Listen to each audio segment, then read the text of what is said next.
yang pengen ditanyakan Ustaz. Apa di antara tujuan diutusnya Nabi Muhammad SAW? Memang ada beberapa tujuan atau ada tujuan kenapa Allah Subhanahu wa taala itu mengutus Nabi Muhammad SAW, yang itu juga sama halnya dengan kenapa tujuan manusia diciptakan. Kita semua mungkin sudah pernah mendengar, sering membaca tentang firman Allah Subhanahu wa taala yang ada di dalam surat Al-Dzariyat ayat 56. Allah Subhanahu wa taala berfirman, "Wa ma khalaqtul jinna wal insa illa liya'budun." Tidaklah aku menciptakan jin dan manusia kecuali untuk beribadah kepada.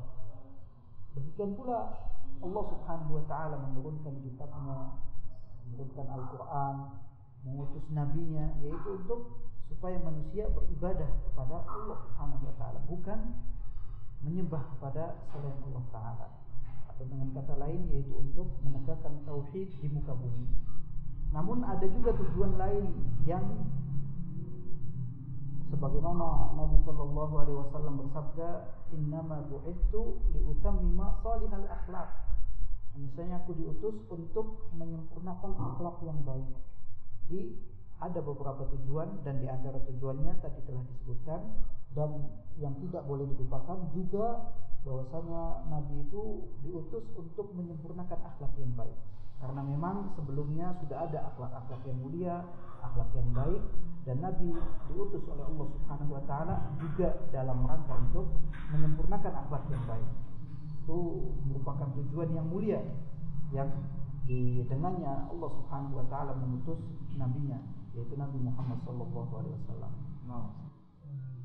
Setelah kita tahu bahwa di antara diutusnya Rasulullah ke muka bumi ini bahwa untuk menyempurnakan akhlak, nah sebenarnya bagaimana sih akhlak Nabi kita Muhammad sallallahu alaihi wasallam?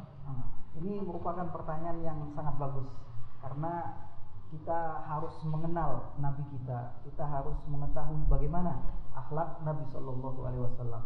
Pertanyaan itu juga pernah ditanyakan kepada Ummuna Aisyah, yaitu Ummahatul Mukminin, ibunya kaum mukminin, Aisyah radhiyallahu anha, tentang bagaimana akhlak Rasulullah sallallahu alaihi wasallam.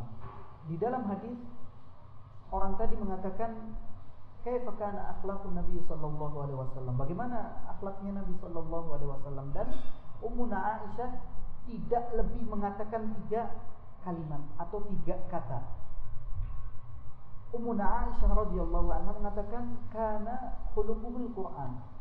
Nabi sallallahu alaihi wasallam itu akhlaknya bagaikan Al-Qur'an.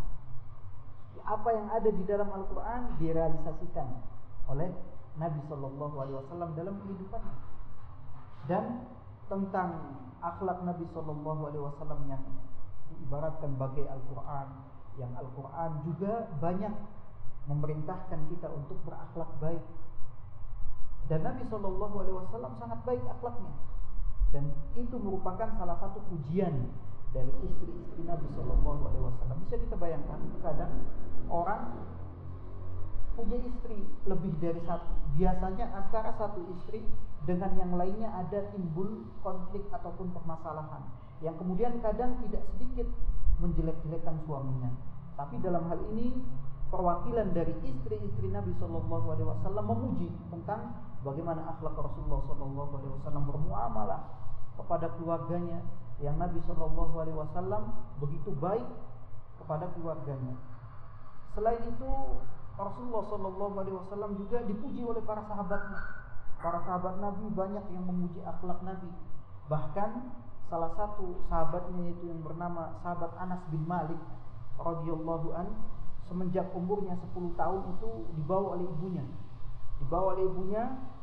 Diajak untuk menghadap Rasulullah sallallahu alaihi wasallam, untuk membantu, untuk berkhidmah, menjadi pembantu Rasulullah sallallahu alaihi wasallam, dan hidup dalam waktu yang sangat lama, sehingga sahabat Anas bin Malik itu banyak meriwayatkan hadis dari Nabi sallallahu alaihi wasallam, karena memang lama bergaul dengan Nabi Shallallahu Alaihi Wasallam. Dan sahabat Anas bin Malik tidak pernah mencela akhlak Nabi Shallallahu Alaihi Wasallam, bahkan senang mendapatkan majikan seperti Rasulullah Shallallahu Alaihi Wasallam, tidak seperti majikan-majikan di zaman sekarang. Terkadang pembantu itu sering menjelek-jelekan majikannya karena memang majikannya mungkin yang sedikit kurang ajar, atau mungkin majikannya kurang baik kepada pembantu, atau memang terkadang juga pembantunya yang agak sedikit kurang ajar. Jadi antara majikan dengan pembantu itu harus dijaga hubungannya, sebagaimana Rasulullah Shallallahu Alaihi Wasallam yang sahabat Anas bin Malik mengatakan, karena Rasulullah Shallallahu Alaihi Wasallam ahsanun nasi khuluqa. Rasulullah Shallallahu Alaihi Wasallam itu manusia yang terbaik akhlaknya. Akhlak Rasulullah terbaik. Bahkan tidak saja para istrinya, tidak saja para sahabatnya, bahkan Allah Subhanahu Wa Taala memuji akhlak Nabi Shallallahu Alaihi Wasallam, sebagaimana yang tertera di dalam surat Al-Qalam ayat yang keempat, yang itu akan terus dibaca oleh umat Islam sampai hari kiamat nanti. Allah Subhanahu Wa Taala memuji akhlak Nabi Shallallahu Alaihi Wasallam, wa innaka la'ala khuluqin azim. Sesungguhnya engkau ya Muhammad benar-benar berada di atas akhlak yang sangat agung, berada di atas akhlak yang sangat mulia. Dan demikianlah akhlak Nabi Shallallahu Alaihi Wasallam yang begitu mulia, sehingga kita sebagai umatnya hendaknya memberikan perhatian tentang akhlak Rasulullah Shallallahu Alaihi Wasallam.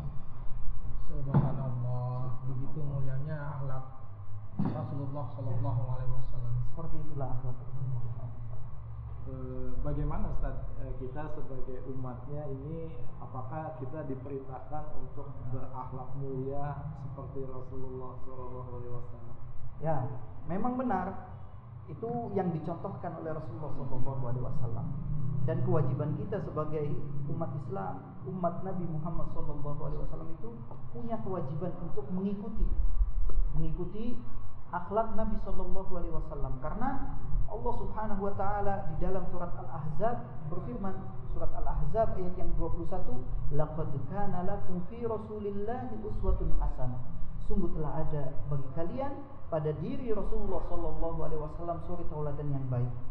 Dan ini pun merupakan salah satu perintah Allah Taala kepada kita semua untuk menjadikan Nabi Sallallahu Alaihi Wasallam sebagai suri tauladan kita, baik dalam hal akidah, dalam hal ibadah, muamalah, demikian pula dengan akhlak. Kita diperintahkan oleh Allah Taala untuk mengikuti akhlak Nabi Sallallahu Alaihi Wasallam.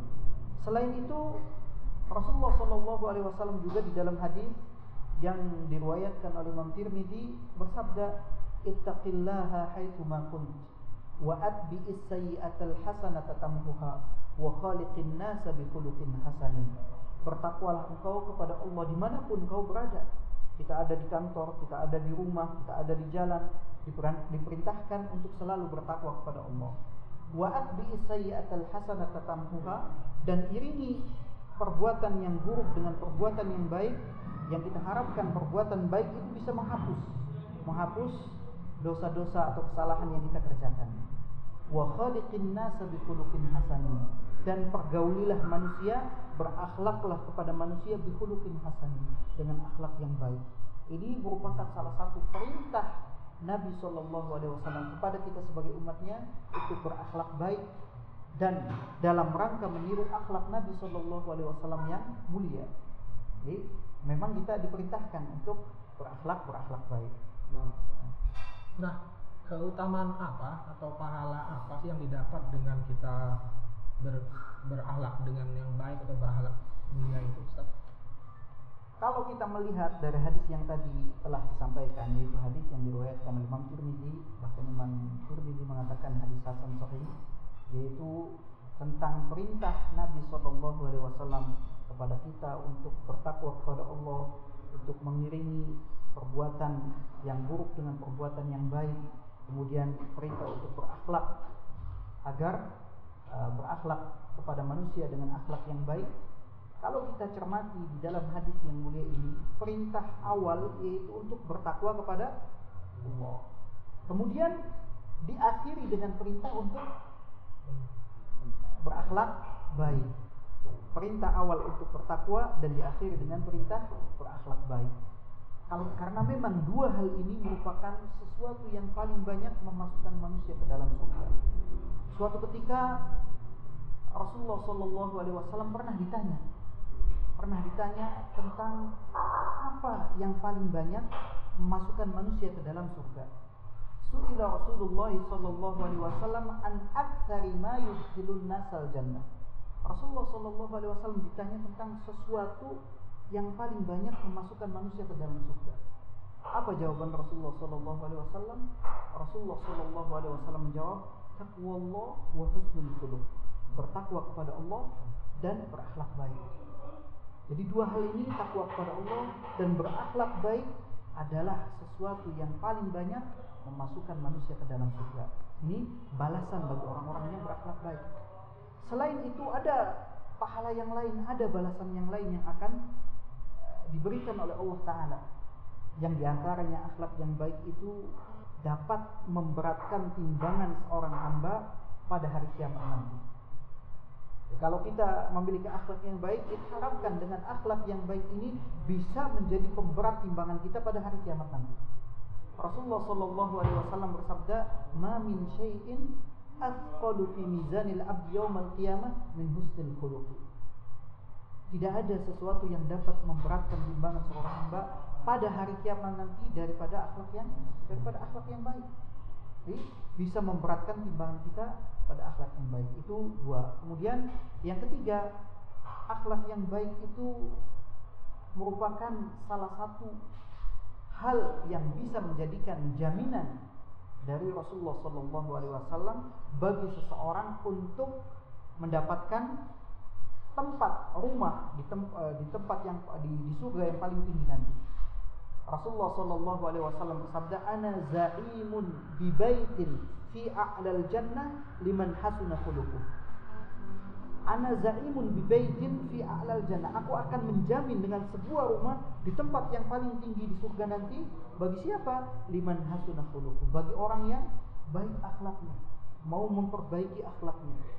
Dengan baiknya akhlak kita bisa diberikan jaminan. Ini merupakan pahala yang besar. Kalau kita melihat hidup di dunia ini, untuk mendapatkan rumah yang kecil saja kadang harus ada jaminan yang ada.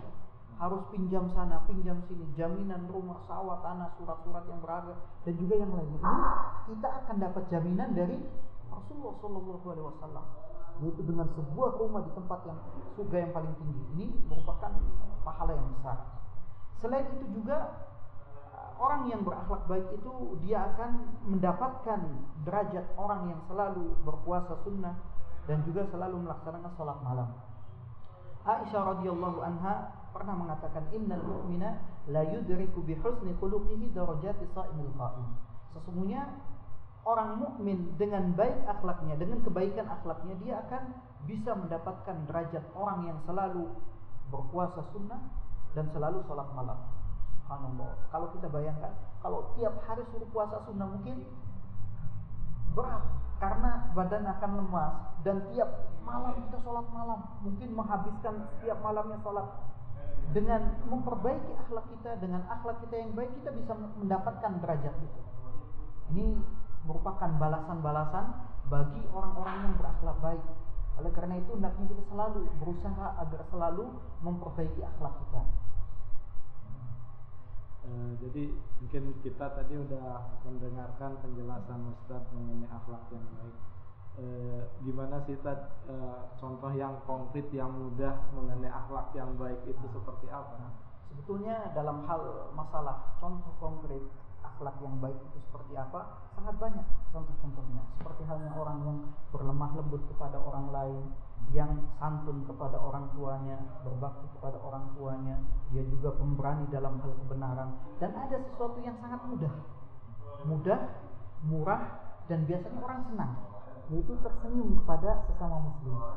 Dan senyum itu juga sebagai salah satu sedekah buat kita. Sedekah tidak saja dalam bentuk uang, harus mengeluarkan uang baik recehan ataupun uang yang besar, tapi cukup dengan senyum. Karena Rasulullah SAW bersabda, tabassumuka fi wajhi akhika sedekah. Senyummu kepada saudaramu adalah sedekah. Jadi kita kalau mau sedekah ya sering-sering senyum. Jadi dianggap sebagai sedekah kita. Nah mungkin kita bisa menjadi pertanyaan, kita sudah sedekah belum hari ini? Sudah senyum belum? Dan biasanya orang yang selalu berwajah ceria, senyum kepada orang lain, itu orang akan menganggap kita adalah orang-orang yang baik. Namun kalau seandainya senyum pun jangan terlalu berlebihan. Nanti kalau misalkan di jalan sepi, tiba-tiba kita senyum-senyum sendiri, terus akhirnya orang lagi, kenapa kebanyakan senyum? Kita lihat di mana tempat ada saudara kita yang muslim senyum, maka itu sebagai saudara kita dan juga merupakan salah satu akhlak yang baik. Ya. Jazakallah khairan Ustaz. Penjelasan. Kebetulan udah siap Ustaz. Ini masya Allah nih, mudah-mudahan merupakan salah satu realisasi dari akhlak yang baik. Amin. Menjamu tamu. Gitu. Amin. Masya Allah. Jazakallah khairan. Wa iya. Sudah, Ustaz. Masya Allah. Bismillah.